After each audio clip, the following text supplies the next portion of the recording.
আদর্শ বাক্য। একটি বাক্যকে আদর্শ হতে হলে তিনটি গুণ থাকা অত্যাবশ্যক: আকাঙ্ক্ষা, আসক্তি এবং যোগ্যতা। আকাঙ্ক্ষা কি? আকাঙ্ক্ষা হচ্ছে এক পদ শোনার পর অন্য পদ শোনার যে ইচ্ছা, তাই হচ্ছে আকাঙ্ক্ষা। আসক্তি হচ্ছে বাক্যের সঠিক পদবিন্যাস এবং যোগ্যতা হচ্ছে বাক্যের ভাবগত এবং অর্থগত মিলবন্ধন।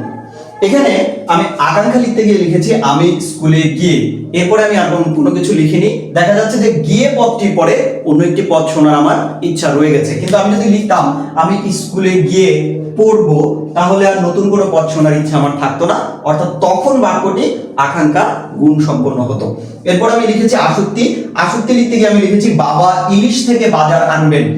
আমরা জানি যে ইলিশ থেকে বাজার আনা যায় না, বাক্যটি হতে পারতো বাবা বাজার থেকে ইলিশ আনবেন, তাহলে বাক্যটি আসক্তি গুণ সম্পন্ন হতো। অর্থাৎ বাক্যের যে সঠিক পদবিন্যাস সেটা এখানে ভুল আছে, অর্থাৎ বাক্যে সঠিক পদবিন্যাস থাকা জরুরি।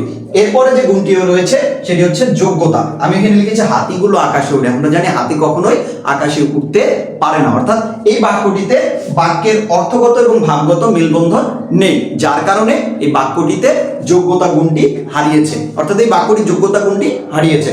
অর্থাৎ আমরা বলতে পারি যে যেই বাক্যে আকাঙ্ক্ষা, আসক্তি এবং যোগ্যতা এই তিনটি গুণ থাকবে সেটি হচ্ছে আদর্শ বাক্য।